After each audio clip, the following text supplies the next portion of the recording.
Hello to everyone joining us online on the United Nations Brussels Facebook and Twitter channels.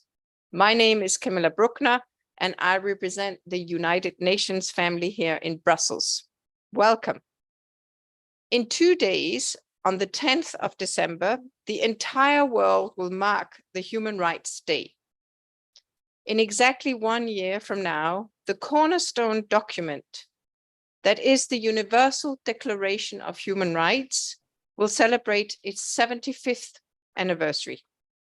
In light of these two important occasions, our panel will try to engage in a discussion on the role of human rights in modern society, specifically the spirit and principles of universality and equality in responding to modern times crises. So it is my pleasure to welcome our distinguished panelists. And we just had our first introduction arriving. Great. We have the member of the European Parliament, Maria Arena, chair of the European Parliament Subcommittee on Human Rights. Welcome, Maria. And we have Christina Kokinakis, Director for Values on Multilateral Relations at European External Action Service. Welcome, Christina. And we have, sorry, my notes are getting a little bit tangled, Peggy Hicks, Director of the Division on Thematic Engagement, Special Procedures, and the Right to Development at the Office of the High Commissioner for Human Rights in Geneva, and she's joining us online. And finally, we have Carlotta Besozzi, Coordinator of Civil Society Europe. Warm welcome to all of you. The Universal Declaration set up the high aspirations and commitments for future, countering the devastating effects of war, poverty, hunger, discrimination through human rights. It was later transposed to legally binding international obligations to United Nations member states, which have brought these commitments further and closer to the right holders and various groups of people. So let me start with you, Peggy, online. Would you mind giving us a small scene setting? When we refer to human rights law today, instruments to protect them and access to specific human rights, how do we credit the Universal Declaration? What is the spirit behind it that drives the human rights efforts in today's times? Over to you, Peggy. Thanks so much, and thanks to everyone for joining us for this celebration of Human Rights Day. I'd like to start off just by really recognizing the remarkable achievement that was the Universal Declaration of Human Rights. When we look at it today, it seems almost incredibly prescient in both its scope and its approach. In fact, I've frequently heard said, and with some dismay, that if we tried to do the same thing today, we wouldn't be able to get to a document that's anywhere near as compelling as the Universal Declaration. A couple of points about why that is. I mean, I think Eleanor Roosevelt, the wife of the former president of the United States, is credited as one of the key movers and drafters of it. But I think one of the critical points that should not be overlooked is that the leading drafters actually came from across the globe, from China, Lebanon, France, and Chile, among others. And at the same time, and with this all-woman panel that we have today, I think it's really important to recognize the role that women played, which was, exceptional in 1948 when the Declaration was drafted. The women delegates really made an impact. One of the most notable pieces is the contribution of Hansa Mehta of India. The Declaration starts with the powerful statement that all human beings are born free and equal in dignity and rights. Now, that would not have read that way without Hansa Mehta, because it was originally drafted as all men are born free and equal in dignity and rights. And it was Hansa Mehta who pointed out that would have a really deleterious impact on the rights of women across the globe. So the scope of the document is also remarkable in that it covers civil and political rights and economic and social and cultural rights, but it's also in a really simple form. It's 30 articles and can be and has been translated into more languages globally than any other document. It holds the Guinness Book of World Records for that, with more than 500 translations of this document. And you asked why, what's the spirit behind it? And I'll close with that. The compelling vision behind the Universal Declaration is the simple recognition that all people have rights, no matter of their gender, their class, their caste, their race, their status as citizens or migrants, whether they're young or old. We all have rights, and we all have a right to expect others to respect them. And in times like today, where we see global crises and polarization, I really do see the Universal Declaration as really a lifeline to the better world that we all hope to have. Thank you, Peggy. We couldn't have wished for a better framing of the critical nature of the declaration and what it means for every single individual globally. Now over to Maria. Parliaments ensure the representation and accountability of states and the European Union for the realization of human rights. But there are many efforts to relativize the meaning and impact of human rights today. What kind of inspiration do we draw from efforts around the Universal Declaration that could be relevant today? Thank you, and thank you for inviting me today. It's really an honor to be with you and with this women panel.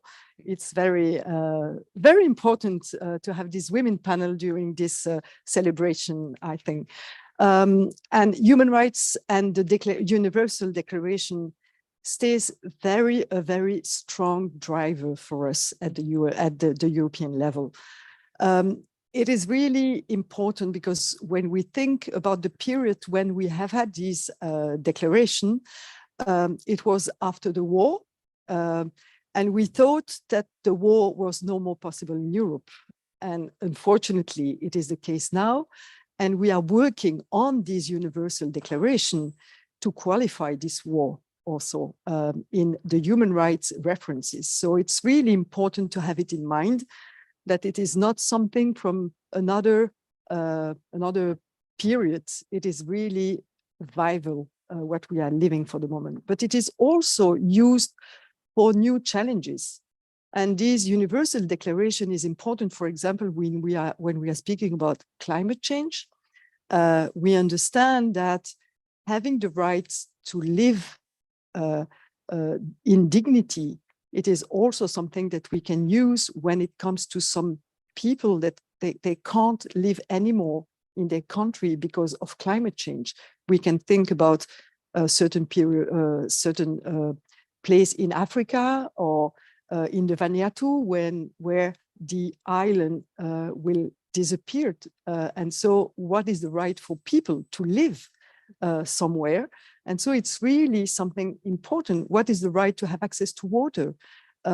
Access to dignity, living dignity is also this kind of human rights that we have to speak about. And the climate change makes this Universal Declaration really, really important to work on for the next future and even for the present. So it is really something that we have it in our heart. And we saw that it is not a Western value. I was with Bangladesh this morning, representation, and we were just talking about what's the meaning of human rights in Bangladesh. And it is exactly the same that what we are living in Europe or elsewhere. So it is really, when we say Universal Declaration from yesterday, is really the base of the Universal Declaration of Human Rights for today and for tomorrow. Thank you, Maria. And thank you also for bringing modern times, if you want, challenges like climate change into the mix, and how islands like Vanuatu are really pushed to the brink of existence or non-existence. And I heard the other day that they are actually digitalizing their cultural heritage, which is also a modern form of maintaining the rights and existence of their people, maybe one day when they no longer have land. So thank you for bringing that into the perspectives. Christina, the European values find their foundation in the universal values also enshrined in the Universal Declaration of Human Rights. The rule of law, equality, non-discrimination are and should remain main pillars of the Union's internal and external policy. What do you see as the main disconnect between those values and practices we observe today globally? Thank you very much. And first of all, many thanks for inviting me to this panel. As you said, the main challenges which we are encountering today, really on the eve of 2023, a year where we will commemorate 75 years of the Universal Declaration on Human Rights, and also 30 years of the Vienna Declaration Program of Action, which reconfirmed universality, is that the world has become a worse place. A worse place when it comes to human rights, violations and abuses, a worse place when it comes to democracy, to the state of democracy, and a worse place also when it comes to the narratives. And this is something which we are all witnessing here at this panel, and I'm sure also our spectators and our audience. It has become much more challenging to get this narrative, which you all mentioned, right. It is about being universal. It's about remembering and reminding all of us that human rights are law, that they are international law, that human rights do not belong to any state, but they belong to the people. And this is where we need to come in. And this is what we are trying to do as European Union, as the European External Action Service daily, together with other governments, in alliances, of course, with international organizations, with other EU institutions like the European Parliament, the Commission, but also in alliances and in partnership with human rights defenders. Thank you for also getting the sort of legal and international perspective reflected here. Now on to Carlotta, to look more at the civil society role in upholding the human rights. They are made alive by people and human rights defenders, and in everyday reality, they are, you know, at the forefront and at the sort of barricades of protecting our rights. How does the spirit of human rights and the Universal Declaration inspire and reform the work that civil society does for the people on the ground? Thank you very much, first of all, for having the possibility to share my thoughts on this panel. Yes, definitely, human rights, the Universal Declaration of Human Rights, and all the treaties deriving from it are really a clear inspiration and driver for civil society across the globe. They contribute to it in many ways, even through the UN mechanism, the treaty bodies, and so on, through actions on the ground. So trying to find solutions to issues that arise, and many examples have been given by other panelists around environmental rights, restoring dignity, promoting, ensuring gender equality, right to education to people who will be excluded, for people with disabilities, for many others. So this is a key thing. They are also very important for us to better understand what we can do at civil society. I think I was personally involved for the negotiations for the UN Convention on the Rights for Persons with Disabilities, and we realized how civil society organizations have also changed through that and in the work they do on the ground. And the other aspect which is really important is the one that you mentioned, to defend these human rights. And this work is becoming also increasingly challenging So we have persons across the globe that also lose their lives for defending these human rights, but also in other countries where it is less challenging. People are increasing also criminalized for defending human rights. So even things on one hand, certain actions also on the ground are uploaded, but others, for example, if you rescue people at seas, if you give them shelter, you risk prison, and also sometimes, you know, attacks, smear campaigns simply for fighting corruption or holding governments accountable. So the spirit is really there. It's really important for us that really these human rights continue to, as both of you said before, to be really considered law, that they are also above member states' law. It's really critical. Yeah, and clearly with the challenges you are all outlining, the need then more than ever before to uphold that fact that it's above national law. And that also, I believe most member countries have signed up to the declaration, and that it is not, as you said, Maria, not just a Western value set, it is global. And if I'm not mistaken, I think it was a Chinese individual who actually held the pen when they were written. So let me move to the second round of questions now that we have been through the panels, and you are also welcome to, you know, comment on each other's input. So feel free to also mark if you want to do that. But I'm going to start with you, Christina, this time.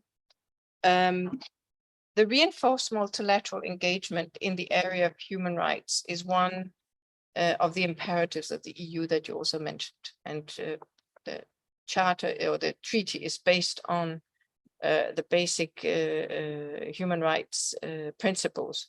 How do we secure a match between the European Union's internal and external policy on human rights?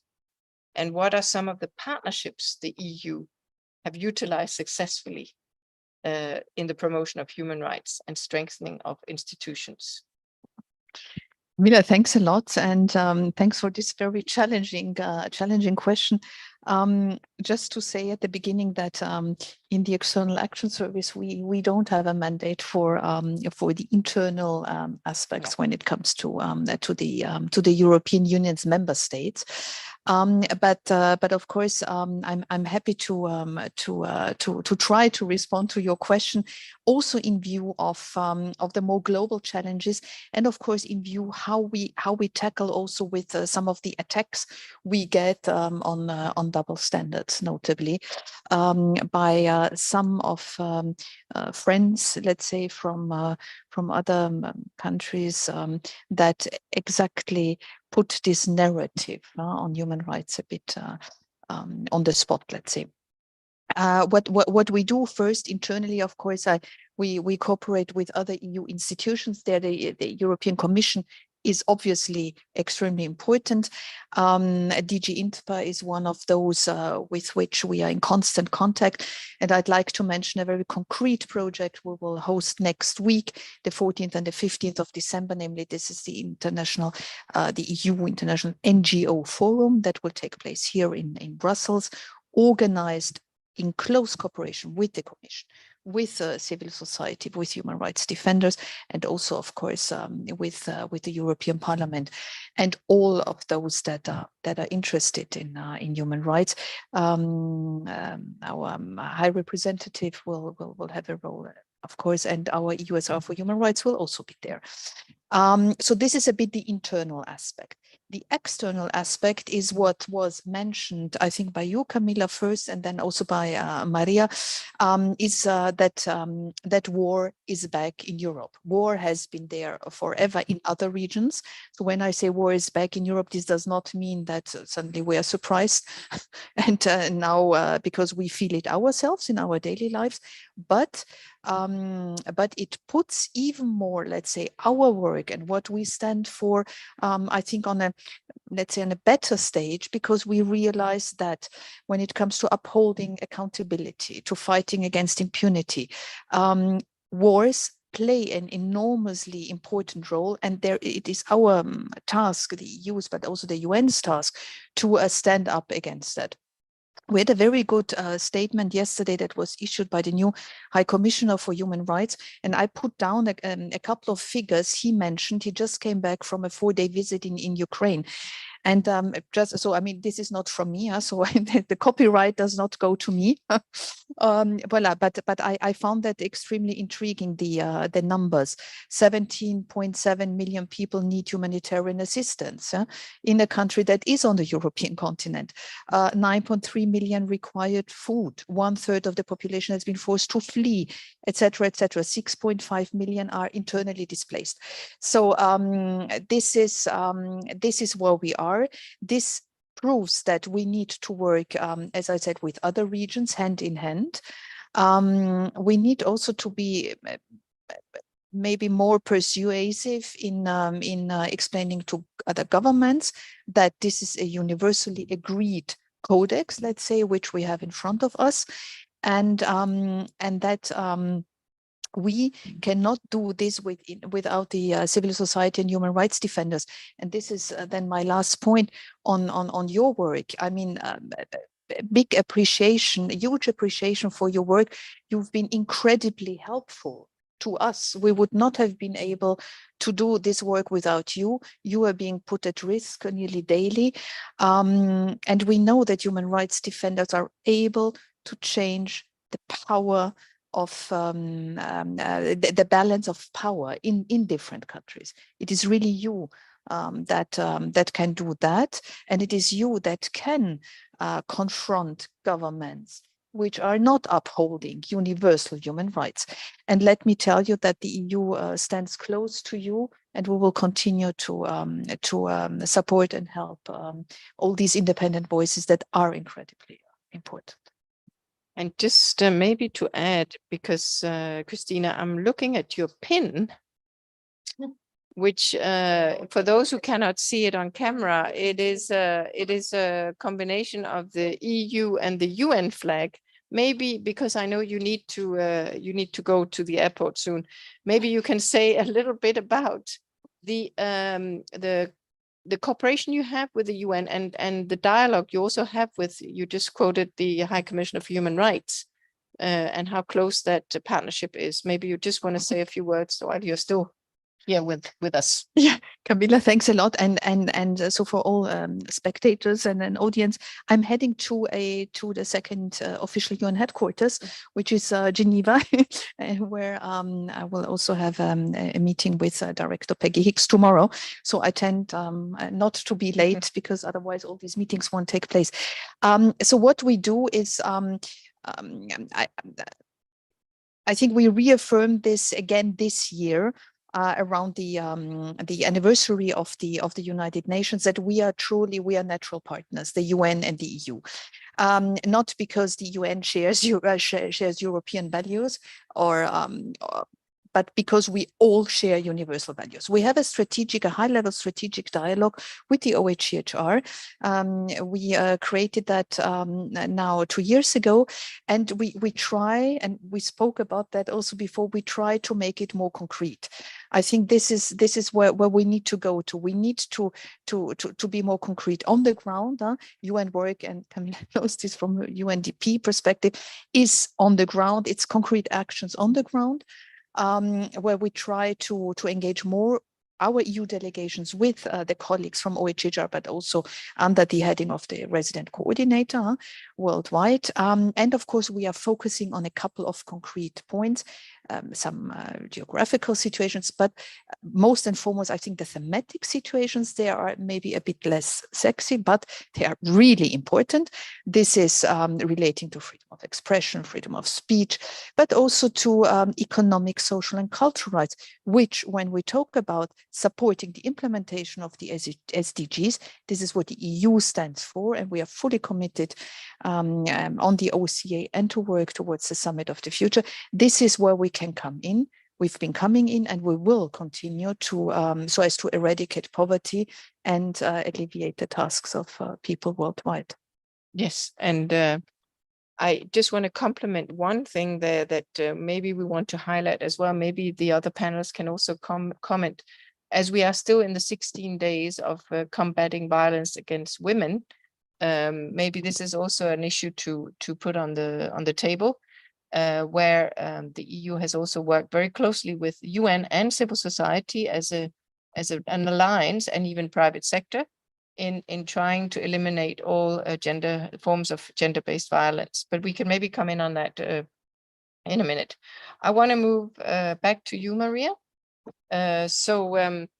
Risks to human rights are felt also within the European Union member states, and we have seen political decisions, public narratives, and policy changes shape the reality of people negatively. Are the mechanisms we have at our disposal effective and resilient enough to address those shortcomings and preserve human rights and democracy? Big question. Big question, and thank you for the question. And I must say, I totally agree with Christina when she said that there are a lot of political powers that want to challenge this human rights universality, and not only outside Europe, but also inside Europe. And so we thought that when you are in democracy, when you are promoting and you have the law of respecting human rights, everybody will share this objective. And in fact, it is not the case. You have in Europe, as elsewhere, populists that just speak to people with very short messages. And these short messages are just telling them that human rights are just for a part of people. They are not for everybody. And they are populist, nationalist messages, narrative that we are living for the moment in Europe. And we have to fight this narrative, because this narrative is the one we remember during the war in Europe. And it was this narrative that has been used to have this tragedy that we have lived in this continent. And so it is really important that we have in mind how to fight against this. And what we are a little bit not really well equipped to fight against this, because we thought it was not possible. And so finally, we have this rule of law mechanism. We at the European Parliament, we are pushing for conditionality. We are pushing for monitoring in different member states. Not only, you know, that we have a very strong monitoring when it comes to economy, when it comes to debt, when it comes to all the economic indicators. And we don't have the same monitoring when it comes to democracy and human rights. And so we at the European Parliament are asking to have exactly the same strong mechanism on human rights. And when a country is not in the right way, to have a mediation. This is the first thing that we have to do. So to come back to this law that is human rights. And if they are not respecting the law, to have sanctions. And the conditionality that we are putting, for example, on Hungary for the moment, it is in this way, is to say you are far from the rule of law that are needed in Europe. And so we need to have stronger sanction mechanism. It is what we are calling the conditionality, to have access to the funds, European funds in your country. And this is really important, as it is important when we are dealing with economic indicators. I think that human rights is, I must say that even more important than the economic indicators. Thank you for shedding the light also on the internal challenges, and indeed a very present case at the moment where we where we see that rule of law is indeed under pressure, also internally. Let me move to Carlotta again. Would you think, what would you think would be the priorities seen from civil society and recommendations to big institutions such as the UN or the EU, as a you know, the one on the streets fighting the real hard core issues and supporting, you know, very vulnerable and exposed communities and groups? Thank you very much. I think a couple of things. Probably the first one is to be more vocal in a way. And I join what was said by Maria before. Even in the EU, for instance, we have this mechanism which is very welcome. But we were discussing in a meeting with civil society organization and also people from the European Commission, and many and some organizations on the ground told the European Commission, but why in these reports you don't use much stronger language? So even the recommendations, to make really recommendation tougher and clear, so that it's clear what you're talking about and they can really be followed up with concrete actions. So the effort is there, but be less diplomatic, be more concrete on what needs to be achieved, so that we can also push on the ground. And I think this is important. Also, do the same, I would say, in the EU.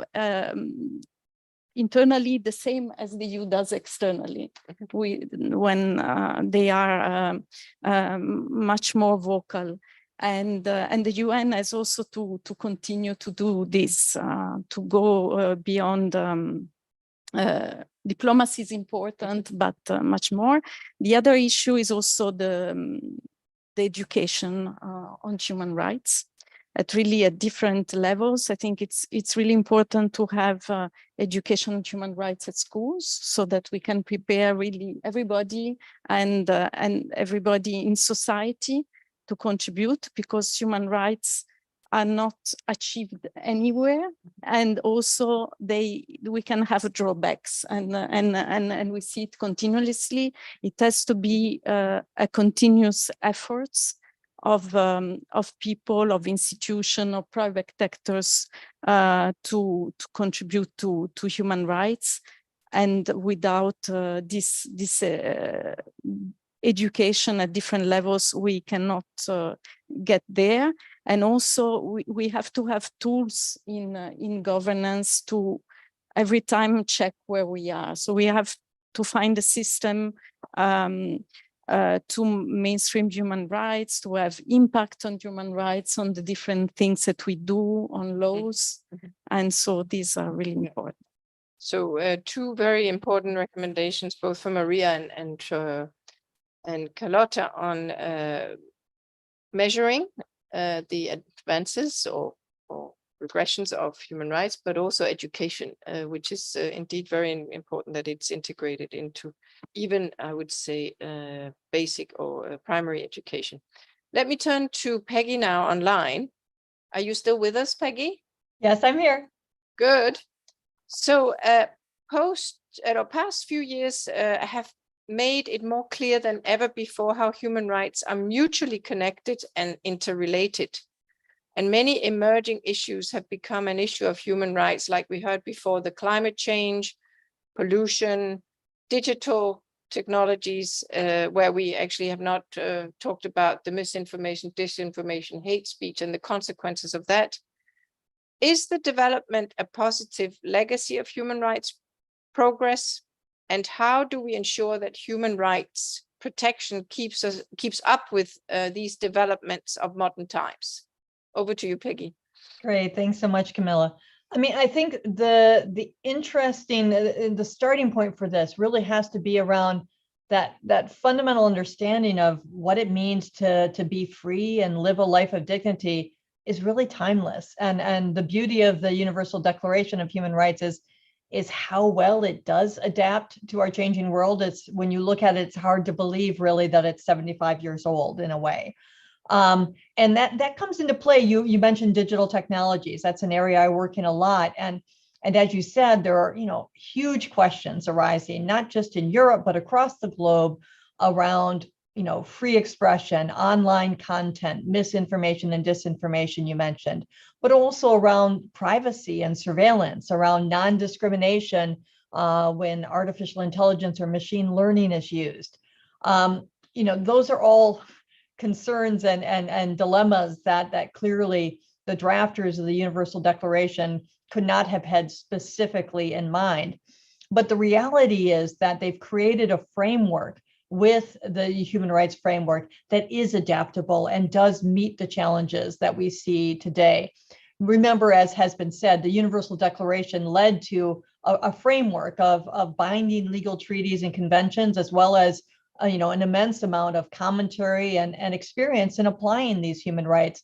And those are really the essential tools for tackling the challenges we face today. For example, one of the issues our office has worked on, we believe that the right to privacy, as codified in the Universal Declaration and in other human rights conventions, requires that states currently take further steps to address the export and use of spyware. For example, even though, as I said, that the drafters wouldn't have known that is what the right to privacy would mean today. So that, that's a real challenge to the civic space and human rights defenders. We've seen how surveillance technology has been used against journalists and those who are in opposition and human rights defenders in ways that really undermine their ability to play the important role that they do in our societies.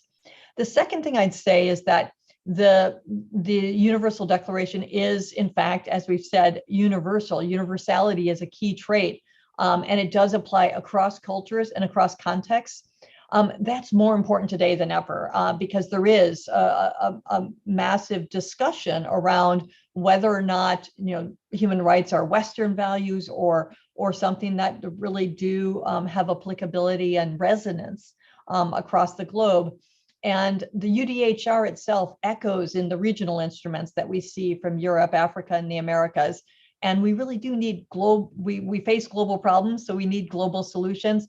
So having something that the world already has agreed as a starting point for those conversations is very important. We see the human rights framework as a tool that can help us break down some of the division we face in the world today. I also wanted to emphasize the indivisibility side of the Universal Declaration, and that, as I mentioned, it includes both civil and political rights and economic and social and cultural rights. And I was so glad to hear Christina emphasize the European Union's commitment to work on economic, social, and cultural rights.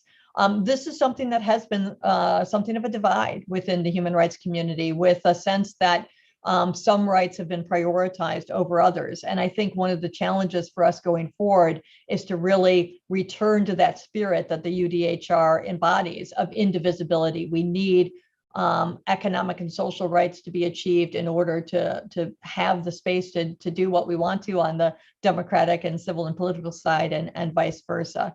And we know that this foundation can be built upon. We had most recently the treaty that's been mentioned, the Convention on the Rights of Persons with Disabilities, for example, and we are continuing to look and grow about what is needed to build on this foundation. So most recently, we had within both the General Assembly and the Human Rights Council just this year, the adoption of a right to a clean, healthy, and sustainable environment. We've also seen a shift from a very state-centric vision of human rights to looking at the responsibility of businesses, for example. And that is obviously increasingly important in the digital age in which we live. We're looking to the future as well. What more needs to be done to solidify this base of human rights that we all depend on? We need to look at the rights of older persons, access to the internet. We're considering the possibility of a declaration on future generations, and those will all be new branches to the Universal Declarations tree. And that's why we believe it is a legacy that not only can be built on, but must be built on going forward. Thank you, Peggy. You mentioned a lot of areas where we still have work to do. So I want to ask as a concluding question, because we need to wrap up the panelists very quickly, and it has to be within a sentence. What do we what do we need to prioritize, and how do we do it? And here maybe you can summarize it if you want in 3 words that you think should lead the joint investment in human rights. And I can just start by mentioning 3 from my side. I would perhaps mention accountability, participation, and determination. But Maria, maybe from the end and very quickly, because we need to wrap up. It's really difficult to have 3 words to wrap up this discussion on human rights. But I was yesterday at the Paris Tribunal on the case of Uganda and Total Energy corporate responsibility. And I was really surprised to see, not surprised, but it was amazing to see that the judge was just saying, what we are talking about is human rights issue. And for me, it was really important to see a judge in Paris saying, my reference is human rights. And what we ought to do is to be sure that our European company have higher standards when they are outside Europe also. So for me, human rights and corporate system, and having a binding treaty on this at the UN level and also at the European one, will be a very strong power for the future and for the world, the globalized world in which we are. Thank you. And Christina, as you have to run in just a second, so we will give you first the last suggestions for the priorities. Camilla, thank you very much. I think it's about change. It's about looking ahead and trying to make this universally agreed declaration system we have adapted to the challenges of the future. And these challenges are for sure digital. They relate to youth, and they relate to economic, social, and cultural, such as education. And maybe a last sentence. Human rights should not be seen like are they left or are they right politically, but I think when we talk about human rights, it's about saying, are they right? Are we right or are we wrong? And if we do not support universal human rights, we are definitely wrong. Yes, good guiding tool and very, very simple. So that's also very helpful. Carlotta, as the last suggestion. I would say that human rights have really to be at the core of policy legislation, and also especially in times of crisis, because we have seen that often, and I link to the issue of indivisibility of rights also in times of crisis. Thank you. I think with these words, I think we have to, Peggy, sorry, do you also have some suggestions? You already came with a lot of suggestions, but if you have 3 words that you can add. Thanks. No, I do want to add in, Camilla, that I really think the greatest test of a country or region's commitment to human rights is not where it currently stands on human rights, but its ability to recognize shortcomings and work to address them. So what effort will it put in? So as I think Carlotta said earlier, the work to make a better human rights future globally needs to begin at home. And that means within Europe, addressing racial justice and anti-Semitism, respecting the rights of refugees and migrants, regardless of their origin, meeting climate action targets and contributing to those to support those who are least responsible and most affected by climate change will be a big difference. And then at the global level, really putting civic space at the center, protecting people's ability to affect change in their own society, as Carlotta has stressed as well, protection both online and offline of journalists, human rights defenders, and all voices of the people that will allow us to build a better human rights future. Thanks. Very well summarized. So with these words of hope and commitment, not least, I thank the panelists and all of you joining us online. I invite everyone to stand up for human rights of everyone at all times, everywhere. So have a good afternoon and happy Human Rights Day. And just to quote our late Secretary General of the UN and also the Universal Declaration of Human Rights was not created to bring us to heaven, but to prevent us from going to hell. So on that note, have a nice day. Thank you.